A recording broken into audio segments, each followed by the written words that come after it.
So it's all to play for still. I think so. Do you want to bet against us?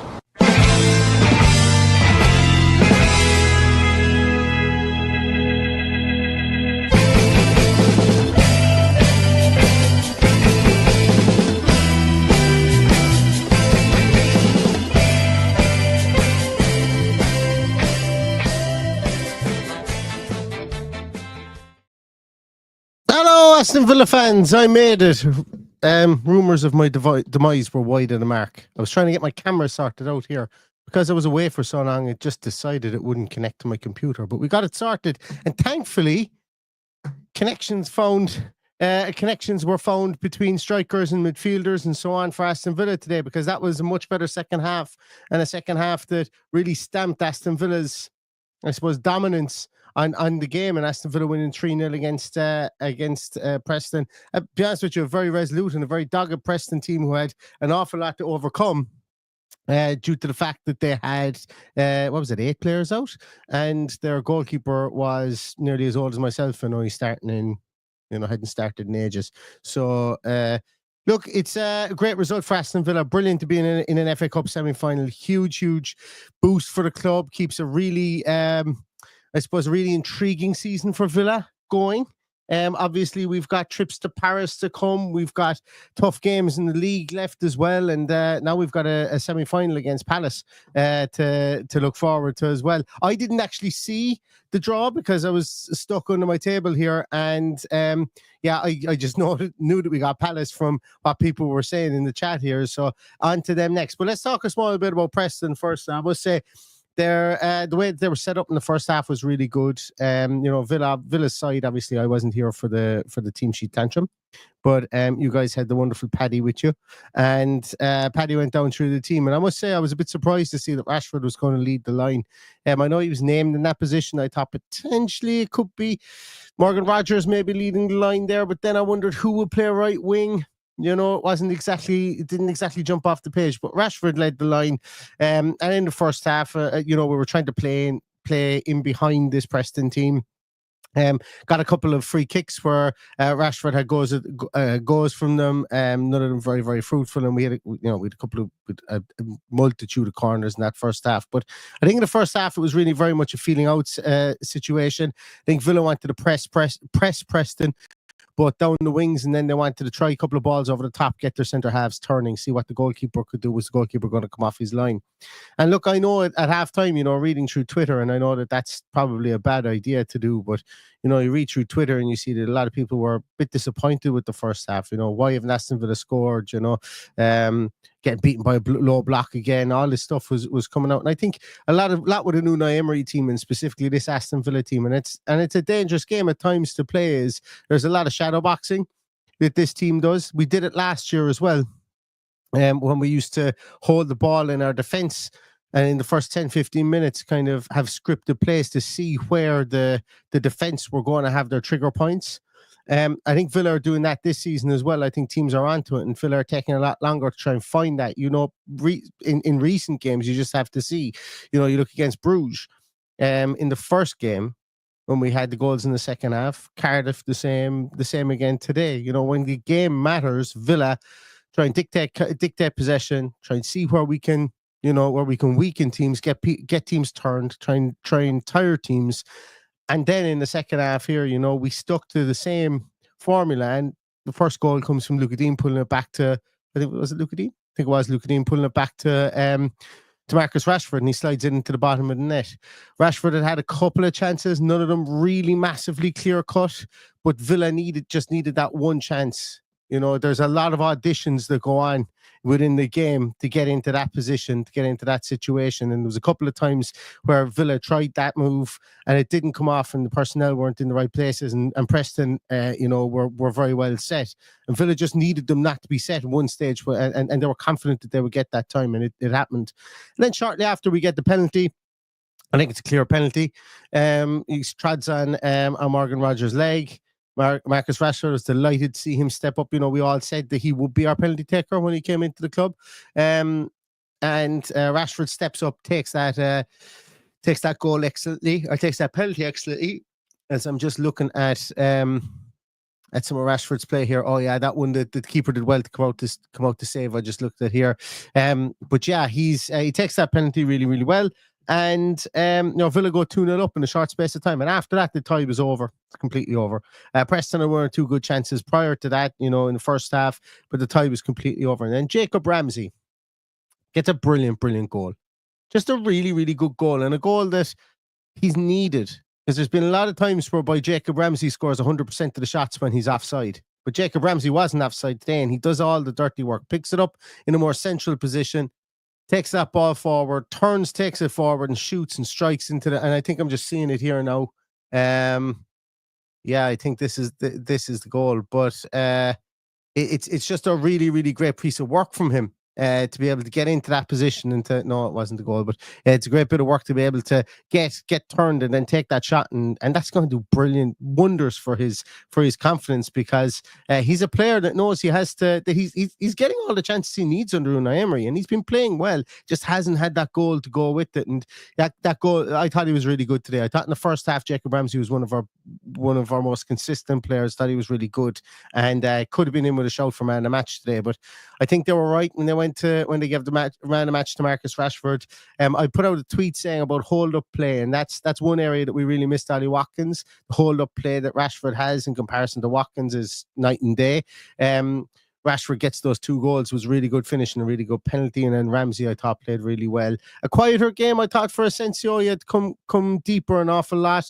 Morgan Rogers I thought played well as well. I don't think Morgan Rogers is one of these players. I don't think he's going to score out massively brilliantly for within things like Sofa Score or Who Scored or Flash Score or any of those guys. Those guys that have algorithmic ratings that they give players. I don't think he's going to score out particularly well there, but I think Morgan Rogers was pivotal today. He did an awful lot of donkey work today that he maybe when he's played centrally he doesn't have to do. And it's great to see that, because we do need him to be flexible, and we do need him to be able to roll up the sleeves. Specifically in Paris, he's going to be needed to do that, because he's going to have a lot of good midfielders that we're going to need to clog up lanes for. And I thought he did really well today. I must say, I thought he did really well. The pivot players of Kamara and Tielemans. I think Tielemans had one of his quieter games today. Wasn't bad by any means, but didn't need to be outstanding, didn't need to push the boat out or anything like that. And Boubacar Kamara he's just excellent. Like there's few players like him in the Premier League at the moment that can step onto a ball when that ball is step onto that ball and take it off a player's toe when the opposition are passing that ball in midfield, and he's super, super good at that.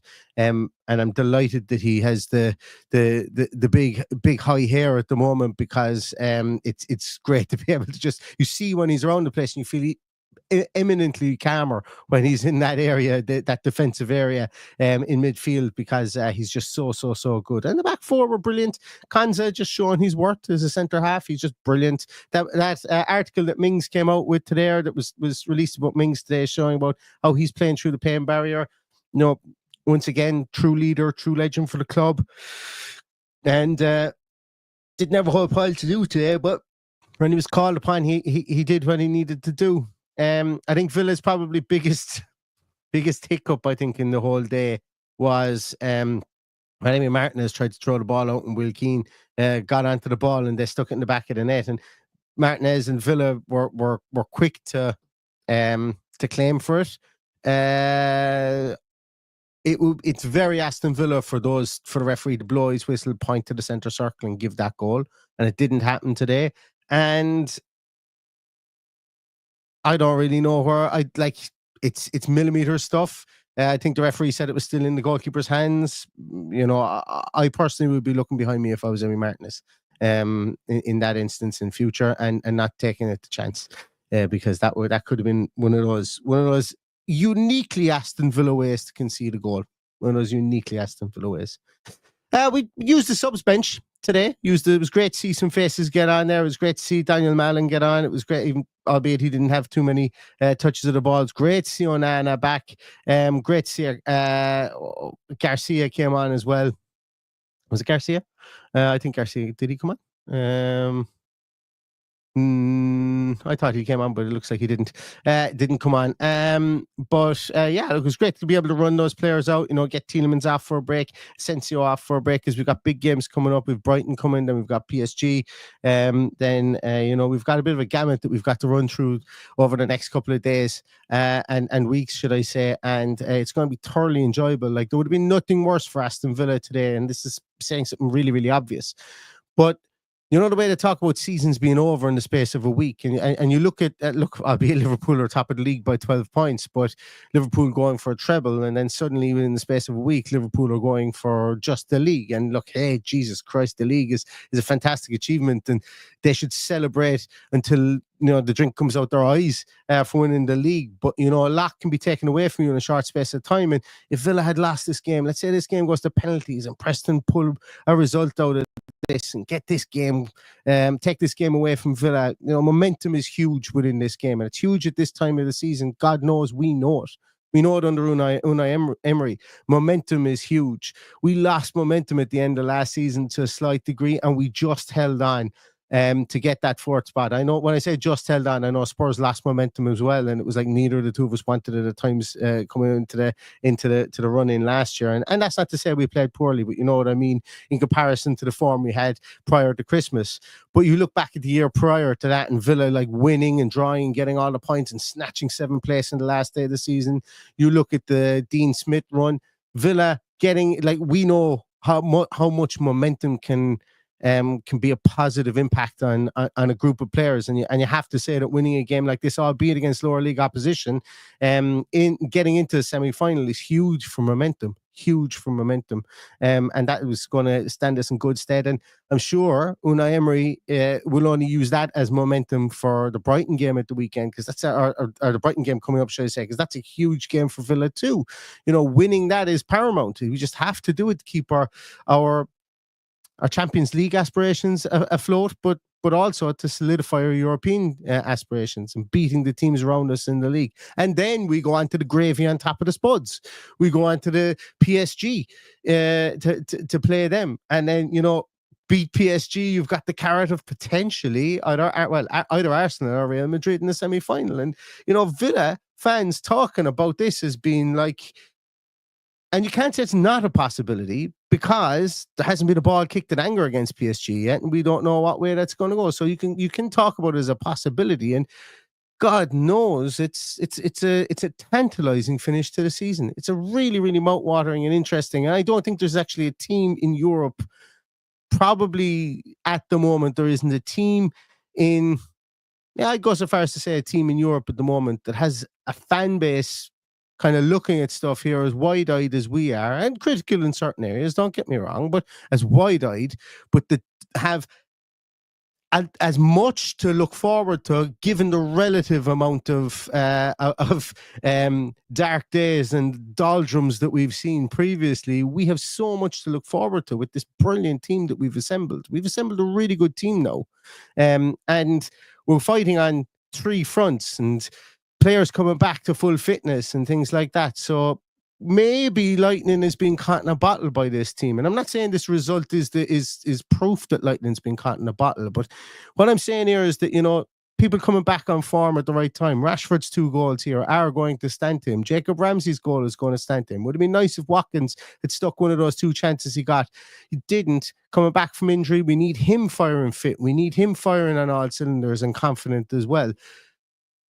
And all this kind of stuff threads together to kind of make that tapestry of a good season, turn a good season into an absolutely great season, a memorable season into a season whereby you've 1,000 people waiting outside a tattoo parlor on the Monday morning after the Champions League final, waiting to go, right, before she finds out and before I sober up, I'm getting this thing done, all that kind of beautiful stuff that fans do, the great stuff that they do, the passionate stuff they do. Some people might call it the stupid stuff that they do, but it's all in the name of following a team. And we've often been on the 30th of March in seasons and had nothing to play for, and all we were doing was going, where are we going to scrape 2 or 3 million down the sides of the couch here to be able to at least buy players? When are we going to be able to, thank God Eric Bakke is going back to Leeds on loan. Thank God, like can we only buy free transfers this season? That's in my lifetime. That absolute like vortex of a time when Aston Villa were playing in an absolute nothingness, and now we're not. And now we're playing in a semi-final of an FA Cup, which Villa should be in an awful lot more, and we're playing in the quarterfinals of the Champions League, with still some massive games in the league to come to dictate how next year's future is going to go as well. And I know I went kind of tangential there, that this isn't all tied to Villa winning 3-0 against Preston, isn't me getting above my station about Aston Villa Football Club. What I'm saying is that this is a stepping stone. You can't get to a semi-final without winning the quarter-final. And what I'm saying here is that the right players played well today for us to kind of think that things are fitting into place, that the jigsaw is beginning to become a small bit clearer. That could be completely dashed come the 15th of April.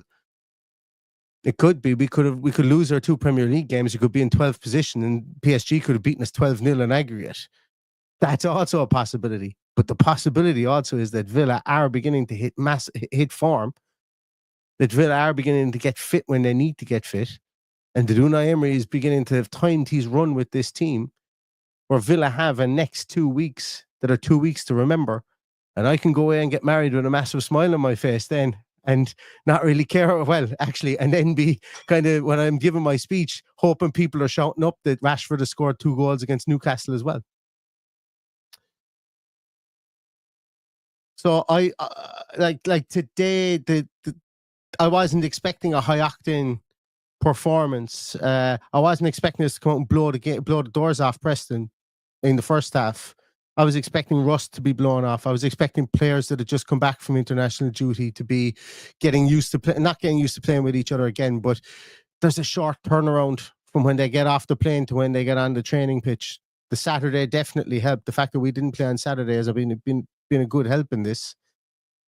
But the players that we utilised today, the players that scored the goals, the players that contributed the most were the players I wanted to. I wanted to see Kamara get 90 minutes in his legs again and look and show his positional brilliance. I really wanted Rashford to break his duck today, and he did. And I wanted Ramsey to be really good today, and I thought he was really good. Came out of this with no injuries as well, and we got to show more game time, albeit only 18 to 20 minutes for the likes of Onana and Malin as well. I think that's a huge, huge positive. So, stepping stones on the way to the end of our season. This is the first one we had to hit. We hit it, and we came out of it unscathed. And as I said, the right players got the right goals and got the right confidence boosts as well. And we make our way towards Wembley. I'm going to come to some of your comments here because I couldn't really see it. I couldn't really see an awful lot of them. Yeah, if Rich says my camera must be driving me mad. Well, I have no idea what it was. Like, I didn't change anything unless I didn't touch anything. I don't know what it was, but it just wouldn't work. But we've got it working anyway, so it's brilliant. I'm absolutely delighted. And I hope you are too. Alton says he called the Rashford brace. I was able to listen to Paddy doing the team sheet tantrum, and I know somebody did call a Rashford brace, so well done on that. Derek says, should be a good game against Palace. I think I prefer Palace instead of Forest or possibly Man City. Well, look, I'm not ruling out Bournemouth, and I know we can't play Bournemouth or Man City in this game, but in the next game we are playing Palace, and that's set in stone, obviously. To be honest with you, like it's like all of them. Like which one of them is going to be kick up the arse, and one is going to be kicking the balls. Like, it didn't really matter either way. It was going to hurt, who we were going to play, because there's good sides left in this competition. There's sides here that have traditionally always gotten the better of us left in this tournament. Regardless of whether it was Forest or Brighton, regardless of whether it was Newcastle or not, regardless of whether it was Palace or Fulham. But probably to a lesser extent, we've gotten the better of Fulham in recent years. City or Bournemouth, there's teams there that have caused us problems throughout. So we get a cup tie hit on any of these teams, and specifically against Palace. And we know Palace have had have gotten the better of us in cups recently as well. They've obviously they did us over this year, and revenge is a dish best served cold, and let's hopefully we can serve it in the except. Actually, can we serve it hot this time in the white hot heat of Wembley? Let's do it that way instead. I think that would be good. But I will have my eyes trained on this game, on the City Bournemouth game later on today, because I think that's going to be a really good game. There's a lot of, I suppose, there's a lot of cracks appearing in the Man City visage and in Pep Guardiola's shield, I suppose, really. And let's see if Areola can land a few blows on them today, because they're a really coming team, Bournemouth, at the minute, and they will be bracing themselves for bids for up to 6 of their starters, I think, this season, from top teams all around Europe. And if they can weather that storm, or a way to weather that storm, should I say, would be to dispatch of Man City and go on and win this tournament. And I think that they will see that as a viable possibility for them, given the great season that they've had already. Where else are we there? Flange says Mings and Konsa partnership is key to clean sheets. It's funny because,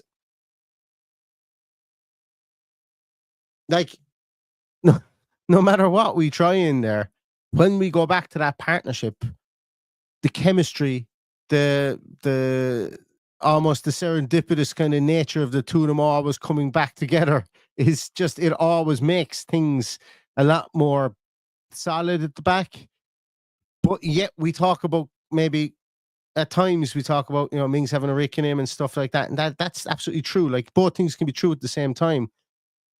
But the two lads they're like two good ballroom dancers. They know each other's steps inside out, and they can cover for when there's a mistake being made, and they can, then the chemistry between the two of them I don't know, but I know Mings does an awful lot of talking, but it probably allows for the need for less communication. It's something I've spoken about an awful lot previously, that, communication, when Villa are going through periods, maybe conceding 2 or 3 goals a game, and you can see the communication isn't there.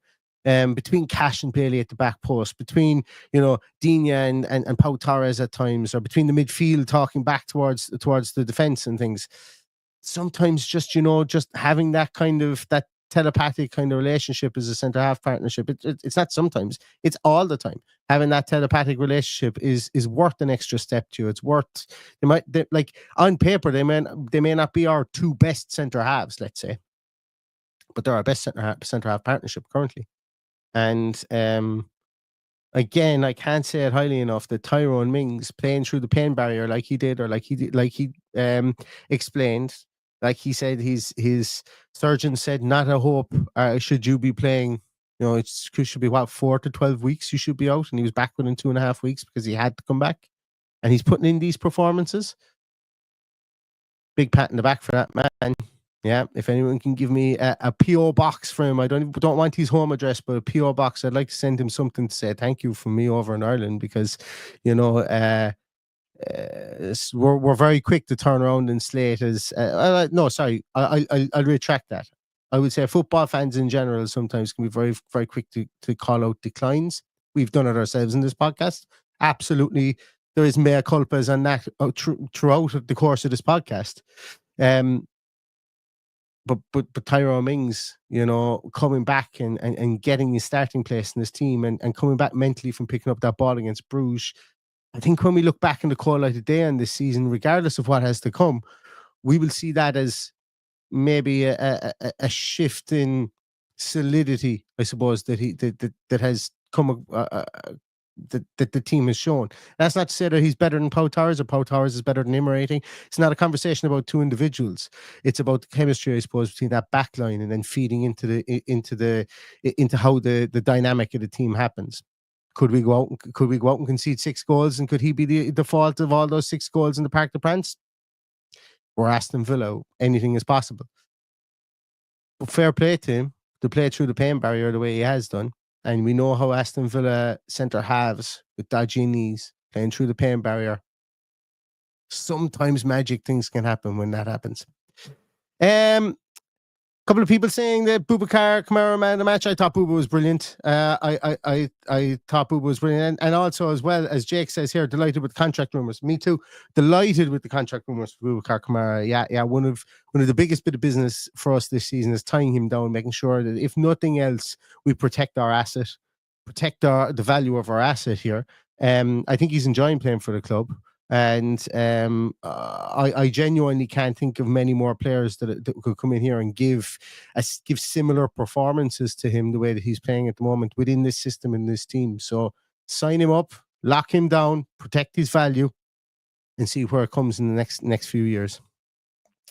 Where else are we here? I'm going to leave off kind of the Palace talk for the moment. Matthew Lang says such an exciting squad, such an exciting month or so. Absolutely, I think so. Duncan says best squad since Big Ron's early 80s. Definitely, I was only having this conversation with a guy yesterday about Big Ron's side and where they, I suppose, relative to where football was in the Premier League and in England at that time, and then you bring this squad in there. I think it is like that squad was brilliant. Big Ron's side in the mid 90s for sure. I think this squad is more. I think this squad is more because I think it's more. I think for where Aston Villa are, it's more difficult for us to have the level of players now. Whereas I think it was more of a level playing field in the 90s, but not to denigrate either of the two of them. Jesus, this is the club. This is good stuff, albeit we should be higher up the league. This season has been really, really enjoyable so far, and there's a lot there to go. And happy Mother's Day to everybody! Thanks for reminding me, Anne. Happy Mother's Day to all the mothers out there and all the aspiring mothers out there, and everybody. Even if you've only got if you're a mother to a fur baby, even happy Mother's Day to everybody out there as well. I'm going to scroll down a small little bit here. Yeah, I saw this as well, Mike Luggins. Villa women beat Liverpool. Did I see that right? Did I see that? Because I thought I saw that earlier on as well, but I wasn't 100% sure. Considering the women's team, yeah, that's it. Paul Cox says it as well. Just beat Liverpool 2-1.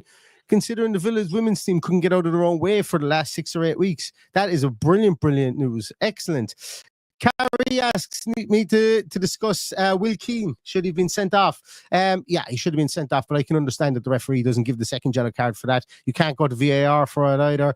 I genuinely believe that that's just a footballing mistake, that he didn't get sent off for standing on the back of Kanza's legs. I think when the referee sees that in real time, when I saw it in real time until before I saw Kanza holding the back of his leg, I thought that it was kind of one of these ones where you come too fast and you can't come too fast, where you run too fast and you can't stop and you kind of bump into the back of him and he goes over.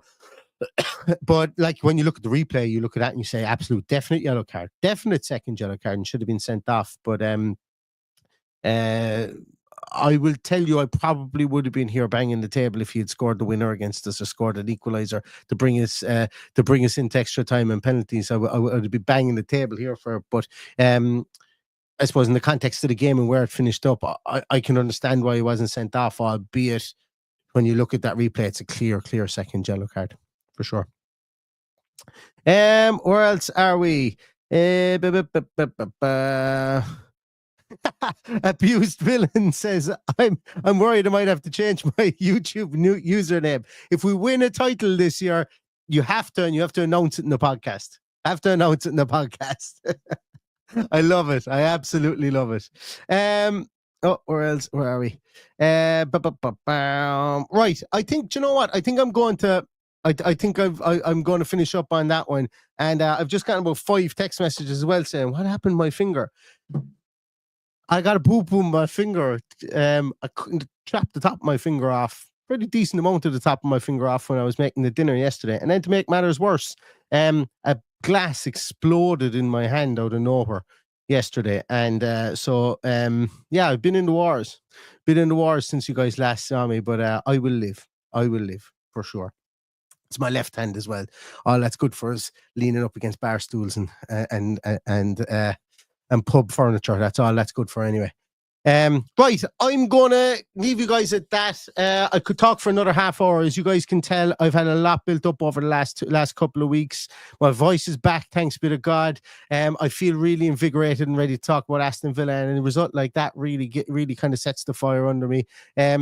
I'd say we'll be back very quickly again, probably tomorrow night again with Paddy. So it's all systems go between now here and the end of the end of the season.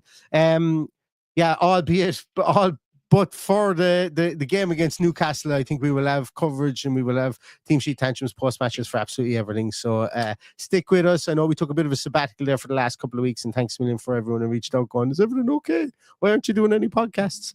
I was just figuring out how the hell I was going to pay for a wedding and getting and getting a bit panicky about that. But all is good in the hood with regards to that. And we'll be back again probably tomorrow night. We'll get Paddy. We'll talk get Paddy's view on this Preston game, and then we'll talk a small bit more about what's to come for Aston Villa. But I hope all the rest of you guys have a brilliant rest of your Sunday. Sit down, watch the rest of your game. If you are a mother, put your feet up. Tell everybody else do the washing up. Tell everybody else do the cooking, depending on what time it is or where you are in the world. And if they don't, then let them starve. Let them starve. I'm a big proponent of that. That's absolutely fine by me. There's one day of the year that mothers should get the dinner cooked for them, and it should be today. So don't feel one bit guilty about that. But with regards to Aston Villa, you won't be starved with content. We'll be back very, very, very soon. So thanks a million, everybody. I'm going to leave it at that. Have a great rest of your Sunday. Stay safe, stay healthy, and all that's left to say is up the Villa. Oh no, somebody took out my outro tune. Let's try that again. Stay safe, stay healthy, and all that's left to say is up the Villa.